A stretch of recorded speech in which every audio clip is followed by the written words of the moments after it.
Hello guys, welcome back to my YouTube channel. और आज के इस वीडियो में हम देखने वाले हैं top 5 laptops under 50,000 that you can go with if you are just entering the college. So I'm myself a second year college student at VIT Vellore studying CSE. तो मुझे मालूम है कि कौन कौन से softwares and tools will be used by the students in the college. So based on that, I have selected 5 laptops that you can go with. So let's get started. Okay, so the first laptop that I have for you is MSI Modern 14 B10MW 639IN. Price approximately 44,000 है on Amazon, and you are getting an i5 10th generation processor. Though a bit old processor, but i5 10th generation is more than sufficient for all your coding softwares like Android Studio, Visual Studio, PyCharm, and for mild gaming as well. You are getting an 8 GB DDR4 RAM that is expandable, although I don't think की ज़रूरत पड़ेगी expand करने की. You are getting a 512 SSD storage along with 14-inch FSD display. FSD भी देखो ये pure नहीं है, it's a mixture of FSD and IPS, so it's in the middle. So वैसे देखा जाए तो IPS का सबसे क्रिस्टल क्लियर डिस्प्ले होता है, FSD is not that clear, तो उसके थोड़ा सा बीच में रहेगा. Battery life is 4 hours which is bit low for students. मेरे हिसाब से 6 आवर्स तक होनी चाहिए, वरना तो चार्जर हर जगह लेके घूमना पड़ेगा. You are getting an Windows 10, but not to worry, it's upgradeable, free upgrade हो सकता है by Microsoft. And you are getting a weight of 1.3 kg, that is fairly less, and light है तो ईजिली कैरी भी हो सकता है. And along with that you are getting a 65 watt charger with backlit and 720p SD camera. So I guess a good deal. Now the next laptop that I have for you is 46,000 का Lenovo IdeaPad 3, and ये कुछ बड़ा सा serial number. The best part about this laptop is you are getting the latest processor, AMD Ryzen 5 5th generation. Now 5th generation processors are the latest processors released by AMD, so they are very much capable of handling all your games along with some heavy softwares like Android Studio. You are getting an 8 GB DDR4 RAM, but इसमें एक लोचा है. लोचा ये है कि 4 GB soldered, so you can't change that, and only 4 GB sodium वाला जो है हम उसको चेंज कर सकते हैं.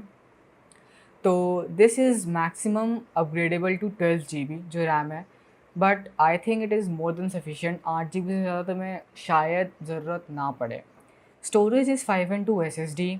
Display is 15.6 FHD. IPS नहीं है, ना ही IPS लेवल का है. Up to 7 hours of battery backup, ultra sufficient, इससे ज़्यादा में रिक्वायरमेंट नहीं होगी. And weight is 1.65 kg which is bit heavy, but एक बार ले लोगे और कैरी करोगे तो आदत पड़ जाएगी. एंड 65 watt चार्जर है, बैकलिट है, 720p HD कैमरा है, एवरीथिंग इज़ गुड.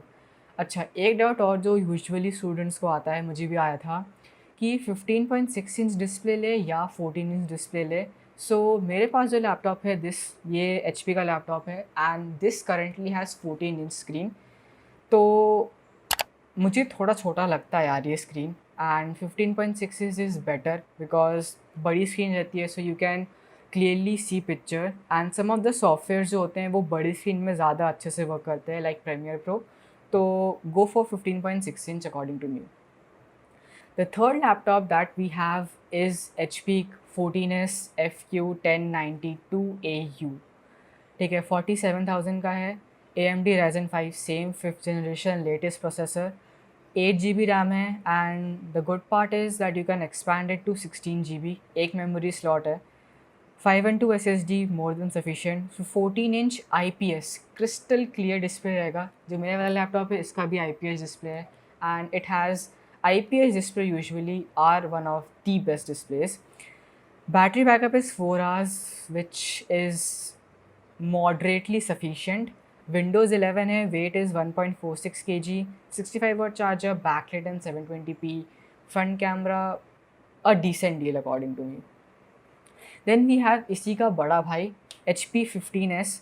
जिसके काफ़ी हद तक सिमिलर स्पेसिफिकेशन है, जस्ट दैट कि डिस्प्ले बड़ा हो गया है, IPH की जगह FSD हो गया है, एंड बैटरी बैकअप 9 आवर हो गया। That is ultra more than sufficient for student. मतलब इससे ज़्यादा 9 आवर से ज़्यादा यार रिक्वायरमेंट नहीं होती है, ठीक है। इट्स लाइक 1.5 दिन ये आराम से चलने वाला है। एंड वेट इज़ 1.7 kg, थोड़ा सा भारी है, बट कंसिडरिंग द फीचर्स ले सकते हैं ये laptop. You are getting 65 watt charger, backlight 720p camera, जो कि मोस्ट ऑफ द लैपटॉप्स में कॉमन है। And the last laptop that I am recommending is Asus का X415EA, एंड ये बात का serial number. Price is 50,000। Processor is Intel i5 11th generation. So 11th generation के processors Intel में latest generation है, and they are very much capable of handling all the softwares like PyCharm, Android Studio, Visual Studio, along with moderate level gaming चल जाएगा। The RAM is 4 GB DDR4 8 GB sorry DDR4, and इसमें भी वही है, 4 GB soldered है, so you cannot change that, and to 4 GB is SODIMM, so the max it can upgrade to is 12 GB, which is also more than sufficient। Storage बहुत ही ज़्यादा है इसमें, 256 SSD, जिसके अंदर हमारा Windows and if you want the programming files end game files भी हम store कर सकते हैं, and 1 TB HSD for photos and all the other stuff, जिसका तुम्हें इतना ज़्यादा रिक्वायरमेंट नहीं है because HDD is usually slower, ठीक है। So you can try storing most of your files in SSD। थोड़ी मतलब यूजलेस फाइल्स हैं that you can store in HDD। Display is 14-inch FSD IPS level display, so decent display. Battery backup is also decent. Windows 11, weight is 1.6 kg, which is also good. The only con of this laptop is you are getting a 45 watt charger, so ये थोड़ा slowly charge होगा, but considering the fact that it has 6 hours of battery backup, तो I don't think ये इतना matter करेगा। You are getting a backlit, and along with that एक additional feature जो इसमें है दैट इज़ फिंगरप्रिंट रीडर। सो थोड़ा ये टेक एडवांस टाइप का है। सो अच्छा है, जितने भी एडिशनल फीचर मिलते हैं सब अच्छे हैं 50,000 के अंदर।